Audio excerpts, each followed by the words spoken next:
Hello and welcome to another edition of CiviCast, a series of podcasts from the National Civic Impact Accelerator Programme, funded by Research England.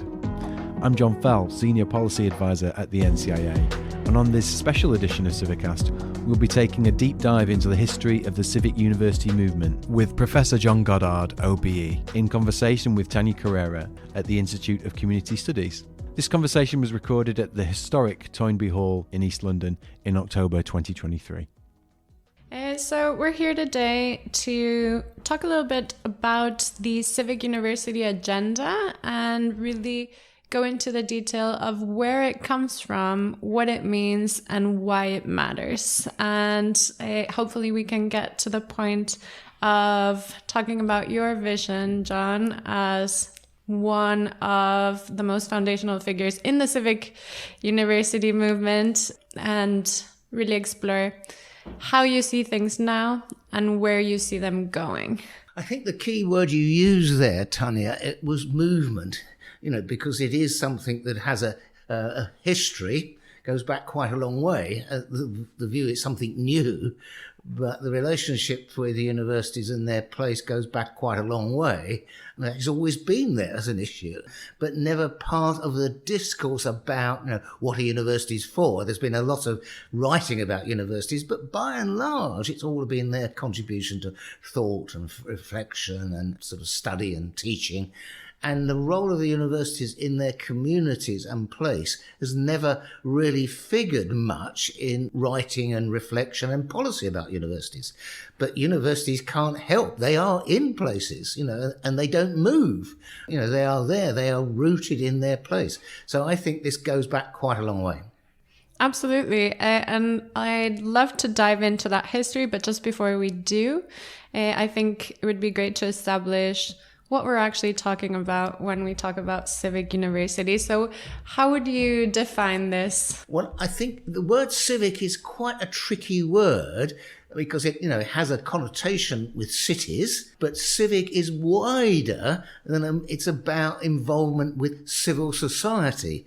Now, civil society is clearly very much place-based, but it's also global. I mean, so you're a citizens, we are citizens of the world.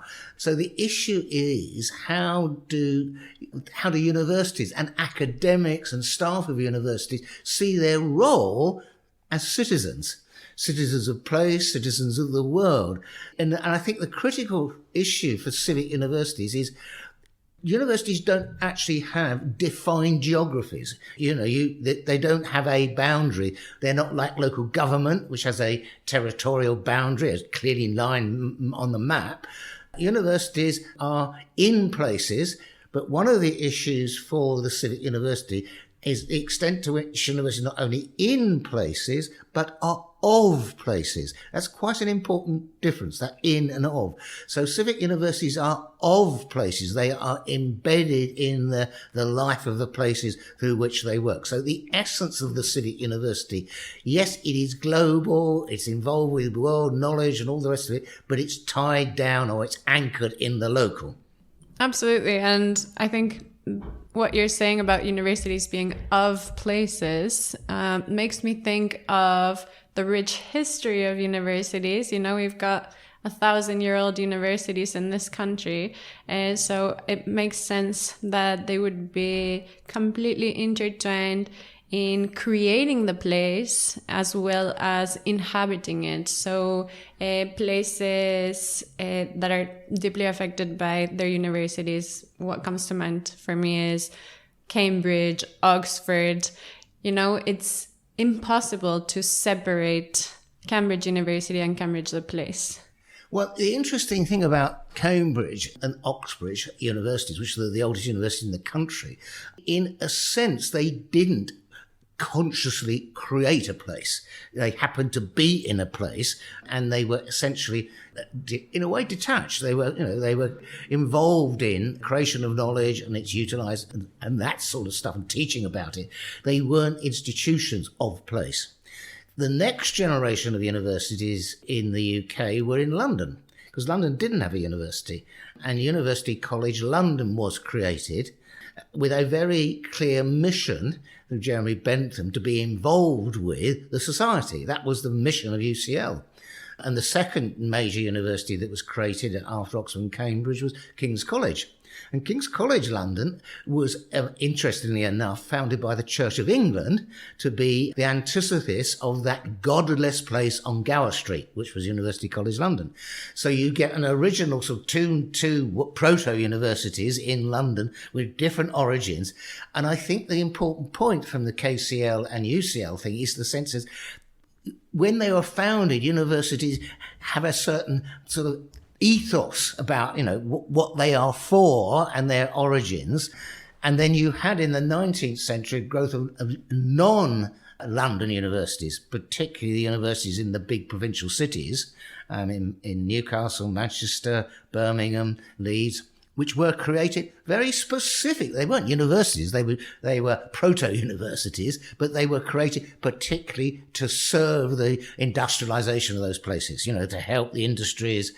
And very critically, and I think this is a very important point, they were also important in helping create a healthy population, because the employers wanted healthy people to work in the industries, and so health in the 19th century. And the third thing, which was very important in these provincial cities, was the role of the universities in public discourse about science and society. You had the Lytton Philosophical Society in Newcastle. You had the Mining Institute, which was where the Davy lamp was discovered, and electricity. So this whole notion about what science in the service of society. So this notion of being in a place and contributing to it was something that developed in the 19th century in London with UCL, in the provincial cities, and the antithesis in a way of Oxford and Cambridge, which they had an impact, but it wasn't part of their mission. Absolutely. And I think the way that Oxford and Cambridge were thinking about their impact was not as tied to place. And here we can touch briefly on the history of the building that we're in, which is Toynbee Hall, which was created in 1884 as a place for students and academics from Oxford and Cambridge to come and experience poverty in East London. So they would carry out research projects and community engagement and have that embodied experience of poverty, essentially, as a way of exposing students and academics to this other side of the country that they might not be experiencing directly in their place. Well, I think quite interesting enough, you have to look at this sort of civic university movement in the context of changing levels of participation in higher education. So when, the early days, Oxbridge and Cambridge, they were very selective. There were very few people to afford to go. They were broadly people who were, in a sense, in a period of, in a way that the landed gentry and aristocracy felt they had some responsibility to society. That it was part of the ethos. So there was the Trevelyan's and established people wanted to feel they had a responsibility. And so I guess, I don't know much about the Toynbee Hall story, but it was probably the sons and daughters of the gentlefolk who felt that they should do something. They couldn't do it in Cambridge. Mind you, there was poverty in Cambridge, actually, but they saw East End of London. And the East End of London was very interesting because one of the big polarisations in the UK has been the role of the City of London, which is where all the wealth's created and all the rest of it, and juxtaposed with extreme poverty. And many university campuses, and you talk about buildings, are in places where a prosperous university and rich students coming to study juxtaposed to some of the most deprived areas. And somehow universities, and certainly that's what happened in the 20th century, many of the big civic universities, which had grown up in places like Newcastle, they turned their back on the place. They became state funded. They weren't interested in doing stuff locally. And it still goes on to this very day. Science parks, big science-based innovation hubs, right next to some of the most deprived areas. And buildings are quite important in all of this. Because I think one of the things that we talk about in the Civic University is what we call placemaking. You know, it's about how does the university make the place? And buildings are quite important, where people come together, and there's all sorts of things going on. And East London's quite interesting, because you've got Queen Mary College, which is very much in the East End of London. You've now got University College London opening a branch campus on the Olympic Park, really trying to change the way in which UCL teaches. So, I mean, your story about Toynbee Hall and Cambridge is still being told now. So in other words, this notion somehow that the civic university movement is something new, it has a long history. And some of the same tools about building buildings where people come and your teaching is different because it's experiential, and both academic and experiential. So part of the idea of the civic university is it's about not only the academy, what you do in your head, thinking, or in the laboratory, it's about doing. So civic universities are ones where their teaching and research connects ideas and concepts to practice. And you often do that practice you learn by doing things with other people. So the notion also that in a civic university, you are working with citizens who've often got good ideas and creativity and innovation. So this whole idea of innovative places are places where you are co-producing knowledge with people and businesses and the community. So it's not a dominant science push model, is a co-production model where doing and thinking and action, interact with one another. Absolutely. And I love that you've brought up this push-pull dynamic, because I think there's a temptation to think about the civic university as pushing out benefit to local community. And this maybe ties to those ideas we were touching on before, like duty and philanthropy, and this idea of students maybe needing to do something for the public good. How do you see that in the civic university agenda? Well, I think the interesting thing about taking student volunteering is a good example. In some universities, student volunteering became a requirement if you wanted to get employed by leading companies. On the milk round, I have done some I've volunteered in the community. So a number of the big corporates like this stuff. So rich students, by and large, went out and did volunteering because they didn't have to work in their spare time. So they volunteered, and it helped their CV.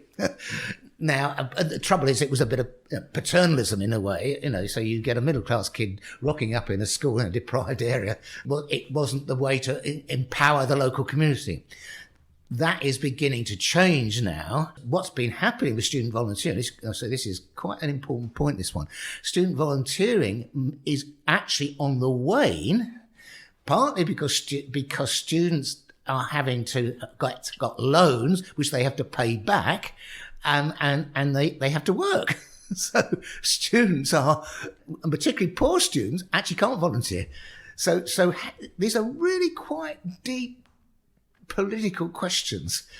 And I think one of the things we miss out in the history of the civic university movement is seeing it in the context of the evolving, if you like, political economy of the country. So as we go through different stages in the history of the civic university, you have to look at it in terms of what's been happening in, for example, the way in which the UK has been governed, its position in the world. Of course, and just acknowledging that universities and the individuals within them, academics, staff, students, are affected by these macroeconomic and political forces, and that affects what they can do at a civic level. To add a final point on what we were talking about, this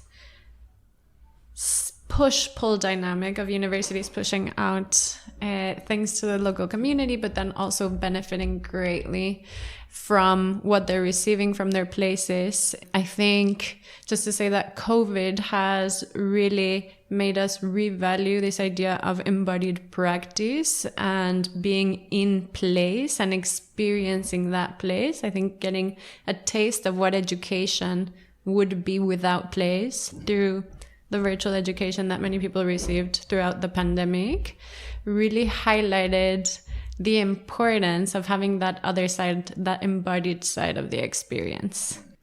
Well, I think there is a whole story about the impact of crises on society and how it's organised and functions. I mean, there are long-term trends and there are short, sharp trends. So one of the long-term trends that's affected universities and places being globalisation.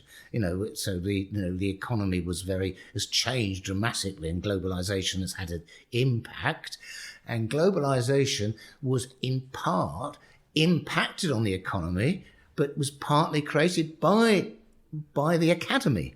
So we by definition, a university doesn't know place. Academic knowledge is global knowledge.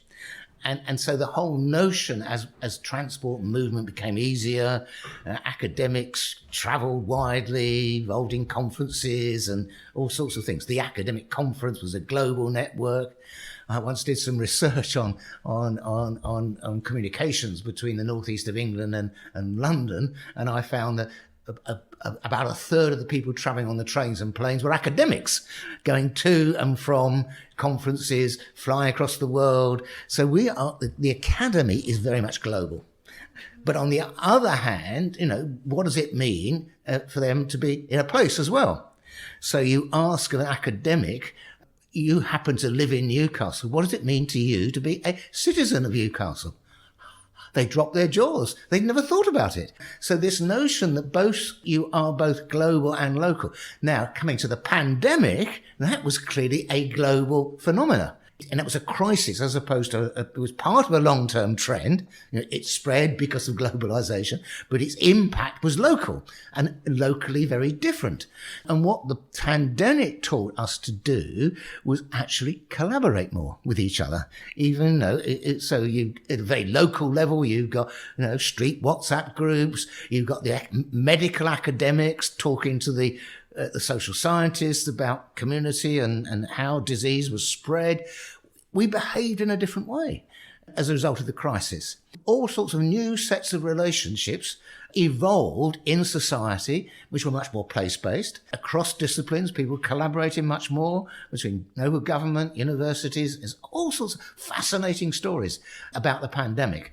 Of course. And it removes people from this embodied practice and from the experience of being in a place, because, of course, it's not the same to be within the closed doors of your home than to be living the streets, to be talking to neighbors, to be exposed to other livelihoods, other points of view. I think, very interestingly, just in a personal anecdote, I mean, I'm a London, as you can tell from my accent, born and bred in London, and moved to Newcastle in 1975 for a new chair, research chair.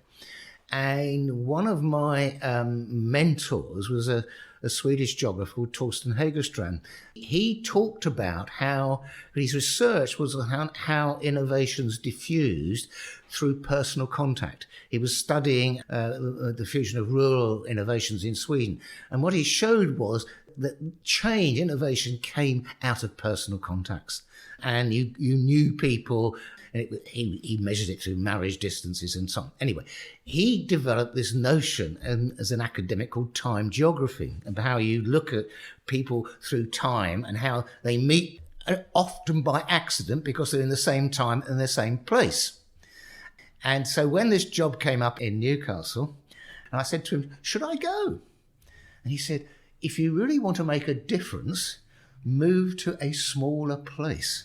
Because he said in London and big cities, you have, it's a fabulous phrase, an excess of worthwhile combinations. He said, if you want to make a difference, and I wanted to make a difference, go to Newcastle as a medium-sized city with a good university, and you will make a difference.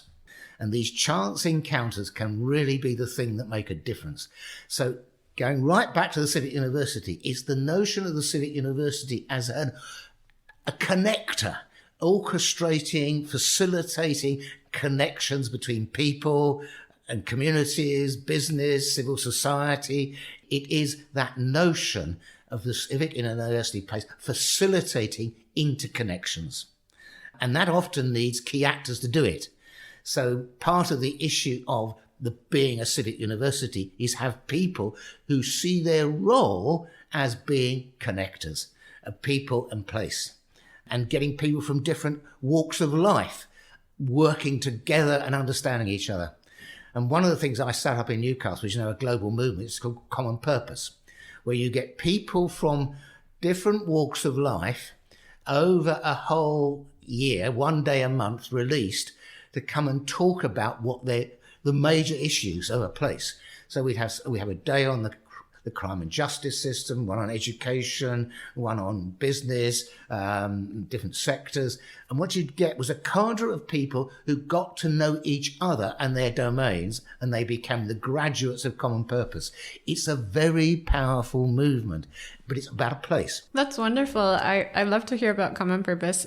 I think it demonstrates how the voices of people experiencing an issue, or the voices of just local residents, are relevant and are of importance to gain a deeper understanding of an issue. And this is often at odds with how academia might see things, because there is, of course, this notion of the ivory tower and of the theoretical being more important than the perspective of a person who is not an expert on an issue, and maybe regardless of having lived experience of that issue. Absolutely. And I think part of the issue for the Civic University movement is around the rewards and incentives for the academy, which is largely driven by scientific excellence, citations and so on. And it's also increasingly, it wasn't in the past, student satisfaction. You get good scores from your students. So those two pillars, reward mechanisms, the metrics of academic performance are pretty easy. It's citations, we know about it. That produces hierarchies of universities. Those hierarchies coincide with hierarchies of places, big cities, top universities around the world. When nations are built in the global south, the first thing they do is they develop the national university in the capital city. That tends to be the case in Mexico City. Where you build a nation and you build these big institutions who want to climb up the hierarchy. So they want to go up the Times rankings. I've got an anecdote I could tell you from Iraq, where they were spending huge amounts of money. So the University of Baghdad up one position in the rankings, by hiring people, huge amount of investment, where they could have spent much more of the money dealing with getting universities throughout the country, dealing with the divisions between the different groups in the society. So this whole notion of hierarchy, Mrs. Thatcher wanted to classify universities in the UK into research universities, teaching universities, RT, and X, which were both research and teaching. She produced a classification and she presented that to her minister. And he said, oh, no, you don't need to classify universities. The academics will do it for you. And so that was the origins of the REF. So the academics produced what Mrs. Thatcher wanted, a hierarchy of top universities and a league table and all the rest of it. And that's the origin of that notion. We in the academy are incredibly hierarchical and quite negative, and particularly in the worst culprits in some respects to the social sciences, because they believe that if you actually go out and do things, you're corrupting your ability to actually comment on, in a detached sort of way, what's going wrong. So how do you tread the tightrope between having academic independence to say there are problems out there, but at the same time trying to do something about it? And that is extremely problematic, because in order to do both things, you need quite a mixture of skills. And the problem is, in the academy, we're divided narrowly by disciplines, which are quite focused. Many of the problems out in the world are multidisciplinary, but also not everyone is good at everything. So what we have to do in the Civic University, you need institutional leaders, not only at the top who has a vision about what the university is for, but you have to have managers who actually bring together teams of people with different skills, academic skills, practical skills, quantitative skills, scholars. And by and large, to be a good civic university, you need managers at all sorts of levels who know about the basically teaching and research and community and civic engagement. That is a really tough nut to crack. Absolutely. And I guess the motivation might be lacking. So you talked about this strong driver of rankings and league tables. What motivates universities to play a civic role? Well, I think what is happening now is a sort of political process. And that's been happening slowly. I mean, the Civic University Commission picked up on that in response to the political process in democracies is, largely speaking, place-driven. You have members of parliament, you have the local councillors. So our representative democracy is place-based. And so what lots of politicians are saying, and citizens to a degree, which came up in the work for the Civic University Commission, we have a university in our place. What is it doing for us? Is it Newcastle University, or is it the University of Newcastle, this in and of word? So there's a political driver. And insofar as universities, though we've got fees, ultimately they're state funded. The government underwrites the fee, structures and all the rest of it. So I think there's a lot of political pressure now for university to be seen to be, but it's got to be more than civic wash. So what has happened in some places, the Civic University stuff has become a PR thing. You tell stories. And that's a global issue. If you look at the supplement for the Times Higher, advertising what we're doing for society, but much of that is just PR. And you have to actually do things on the ground and in practice. And that's why the notion of Civic University agreements, which is a public document, which is well acknowledged and actually is an agreement to do something, but how you measure the impact of what's been done in the civic space is much more difficult than in the purely academic space, or even in the teaching and graduate destination stuff. So it is quite problematic.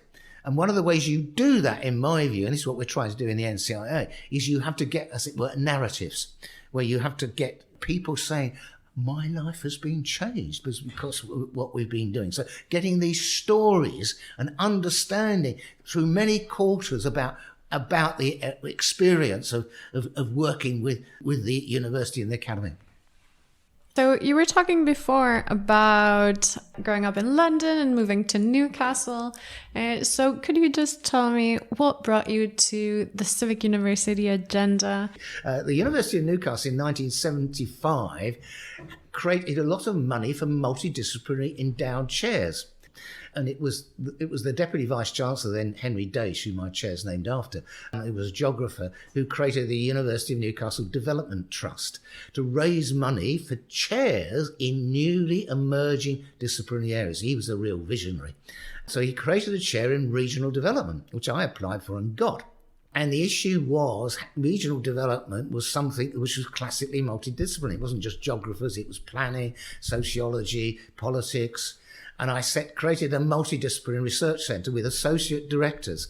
So I created CURS. And one of the things we did, and this is quite important, this in CURS, when I established it, I said I would serve the North East best by being globally excellent.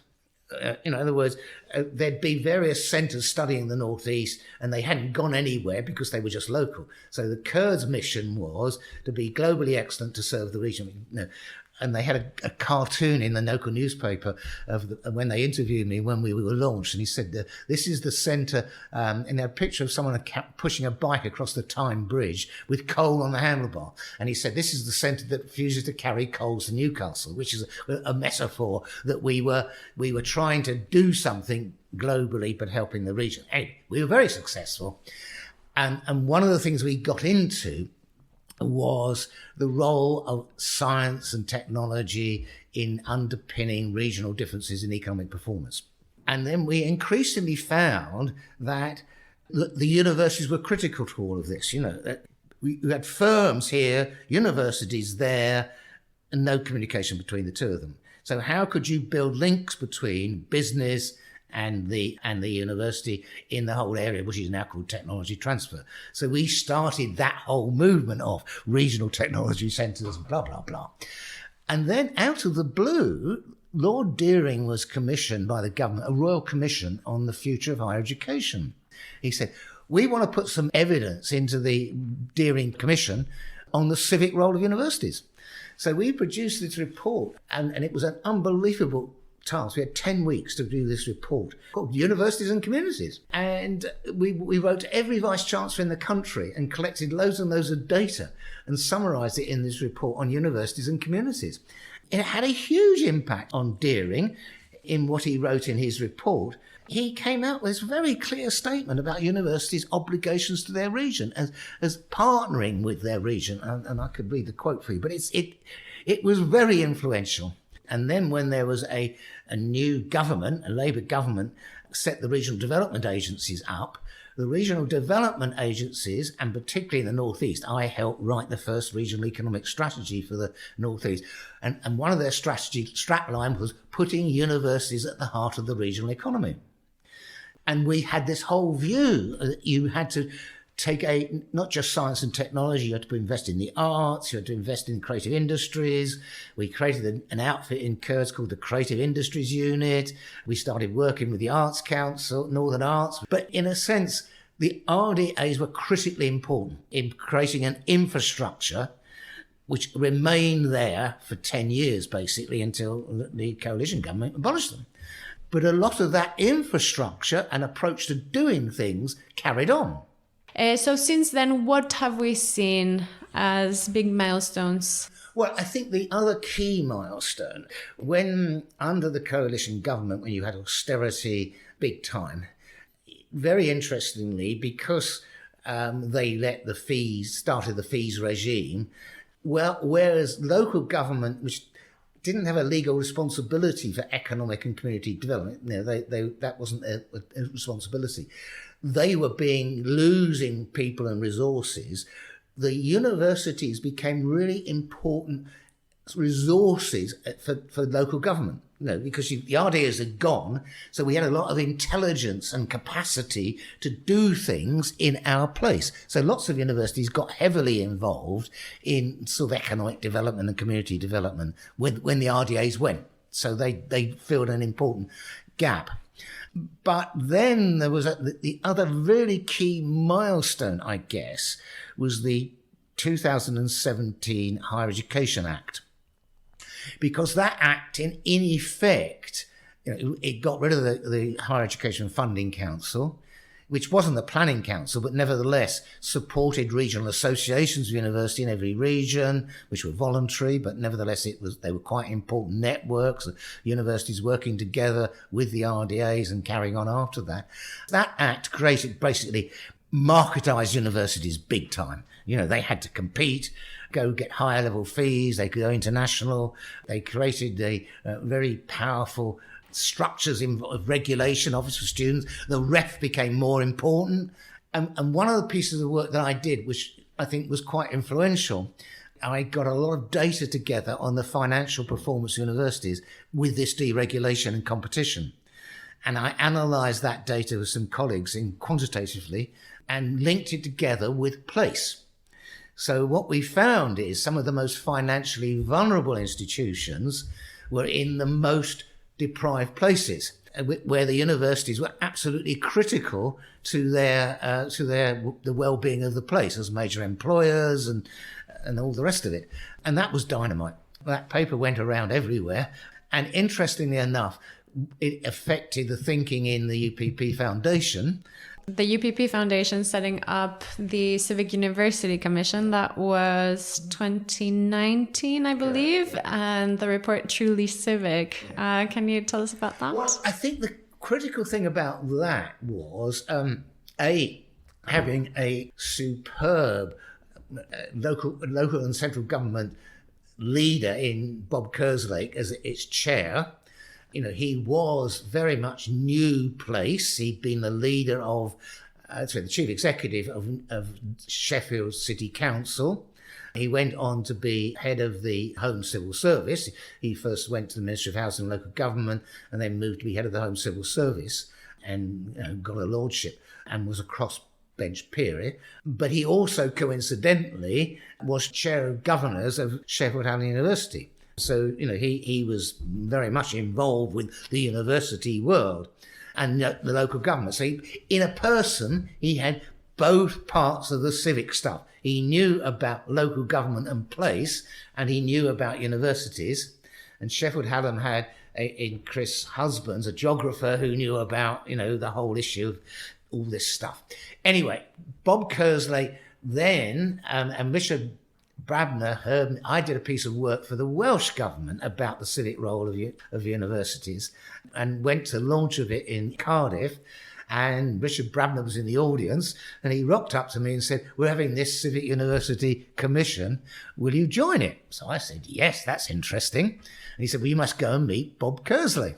So I trudged off to Bob Kerslake, spent a whole day or more in Sheffield, telling him everything, because he lived in Sheffield, that everything I knew about universities. And he said, I hadn't realised what a rich body of knowledge there was about universities and communities. There's a huge literature on it. And believe it or not, universities are institutions of learning, but they're not often learning institutions. The number of universities who get into civic stuff and completely do not read the literature. They do not read what is already out there. Lots and lots of experience, blah, blah, blah. So I gave all this to Bob, and he said, OK, you're going to be my deputy for the Civic University Commission as since the academic person. You had the great and the good. And it was really very interesting because we were a roving commission. We went round from place to place, going to Sheffield, to Manchester, Newcastle, taking different themes, talking to various people, and it really had an impact. And it had political support from the Conservative government, but it was well received, basically across the political spectrum. It was launched in Parliament and it had cross-party support. This was a really important issue. And then the next thing was, one of our recommendations was setting up civic university agreements. I think 70 vice-chancellors signed up for them. But it was apparent that in order to take this forward, you needed some, this point about there's a lot of knowledge out there already. How do you share that? How do you make sure it's effectively utilised? So we set up the Civic University Network Hub in Sheffield Hallam. Which takes us nearly to where we are today. We're just missing this last step of the National Civic Impact Accelerator. So how do you see this program building on the legacy of the civic university movement so far? I think the issue around that is that crudely speaking, the Civic University Network had limited resources and still has limited resources. We put together a small pot of money. We had a small bit of money from the Department of Education. We got some money from the Arts Council, money from the Carnegie Foundation. But it was apparent that in order to do what we wanted to do, we needed more resources and to really dynamise the whole process. And so a consortium was got together.